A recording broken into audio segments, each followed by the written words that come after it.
Stormruler. Welcome to 69 Faces of Rock. How are you guys doing today? Wonderful. Made it in, made it safe, had a good breakfast. Excellent. Introduce yourself and tell me what you do in the band. Jason Aberry, guitars and vocals. Jesse Schobel, drums. And tell me about the beginnings of the band. Started out mostly as a joke.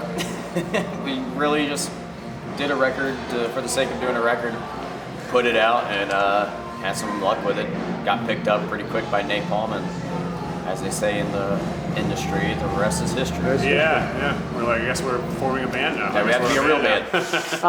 How would you describe your style?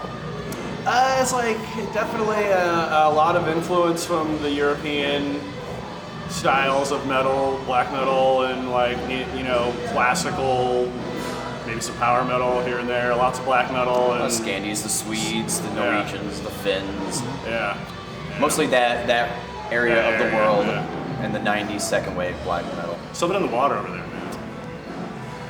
There's only two of you as the members of Stormruler. How does that work as a duo? Very well.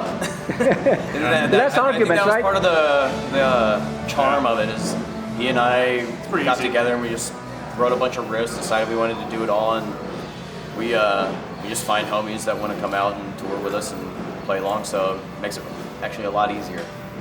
Yeah. It's easier to coordinate two people than it is five. What about like live on stage? Like I said, we always get the homies to come out with us, so we kind got of a round out the group of sound. dudes who play with us. And Rotating door of musicians. Yeah, so we have resources. In 2021, your first album, Under the Burning Eclipse, came out. What can you tell me about that record?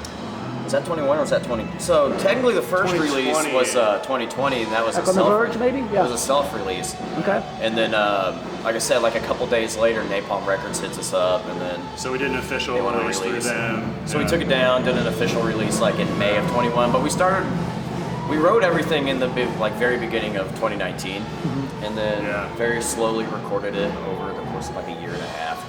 The COVID pandemic definitely helped us to like, you know, Have time have to a do lot it. of time and like the interest and inspiration to like do something new. And I mean, we had no like real plans to do anything with the band other than write a record, put it out. What reactions did it generate?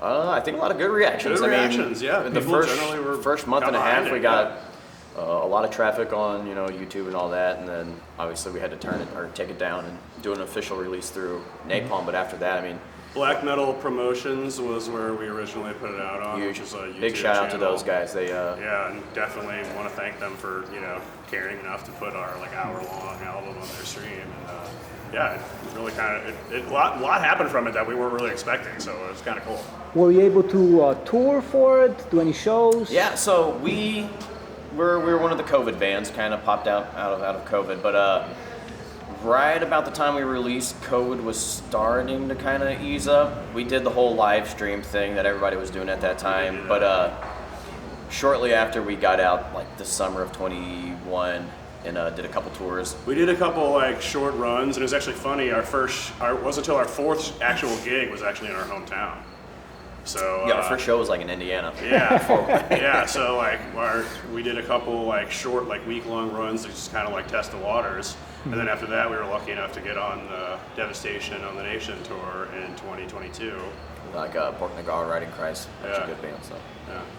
So Sacred Rites and Black Magic, that comes out a year later, 2022. How did things change for the band from the first album to the second? So some of those songs were starting to get written at the same time as Under the Burning Eclipse. We just kind of hit like an hour-long length of music, so we're like, we kind of need to like set this group of music as this album, and we'll just keep writing and whatever. It didn't take long to get those songs put together. We had those pretty much in the bag already. Yeah. So we got that put out. By the time we actually got it put out, we had all these other songs, so we wanted to get it done.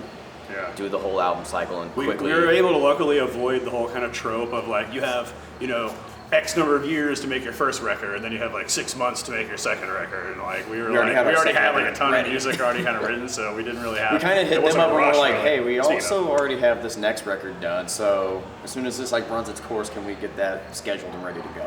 Yeah. Actually, as soon as we got home from Devastation, like a week later, we were turning in the next record. Yeah, and like while we were recording Sacred Rites, like while we were in the studio is when we got landed the Devastation tour. Yeah. So While he was tracking drums, I kind of like popped over. I'm like, hey. yeah, yeah, pretty cool. Yeah. You kind of work the way the bands in the 70s used to work. I mean, each year a record. So how creative was that time for you? I think that was the COVID time, right? So, yeah, I mean, Strong. Yeah. we both, I mean, even outside of Stormruler, our own separate projects, we were pumping out quite a lot of music. And even then, we've got new music on the horizon. So, Yeah, like it hasn't really stopped. yeah, You know, like the we've got a bunch engines have kept yeah. running.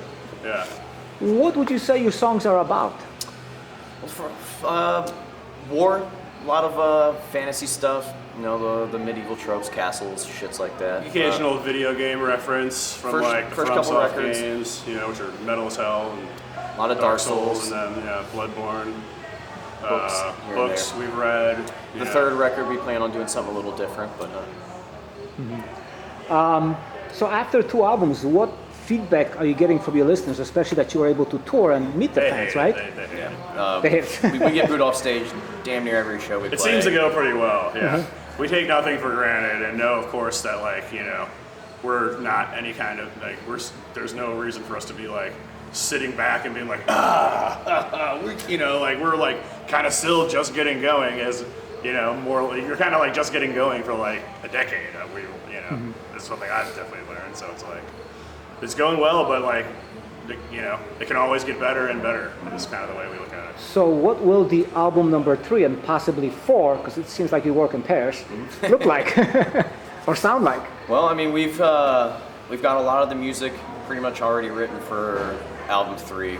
That's in the process of getting finished up Yeah. and doing the whole thing. There's lots of other stuff to kind of lock down for that record as Once well. that's done, then I guess we'll look at album 4. We already Yeah. have music we could use for it if we really wanted to. That's a little ways off, Yeah. so you know, but Focusing on the yeah. task at hand, but it's not out of the picture.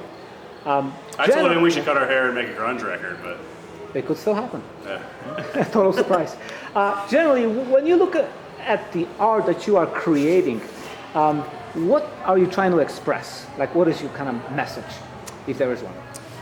We just want to have like riffs that are like ballsy and like are compelling, and like song structures and ideas that are compelling, so that you're never really bored, but it's also but you hear things maybe that you can kind of like almost predict what's going to happen in a cool way, but then sometimes throw you for a loop and a curveball here and there. And like really, I think of something we really try to focus on is, like I just said, is compelling riffs and songs where you're just like, man, that's awesome, you know. And then the next riff, you're like, wow, oh yeah, this one again, but it's different this time. There's the toms, or you know, it's like try to develop stuff. Try to put some thought into it, and not just accept the first thing we put on the table. Yeah. Finally, what's next for you? This Recording live? finishing up the third record. Hopefully, That's kind of at the forefront. Gonna start getting that, you know, ready to do the whole thing, and then after that, hopefully take get it out on the another good road tour, and yeah, hopefully stay busy next year. exactly. Thank you. Hey, cheers, man. Yes, thank you.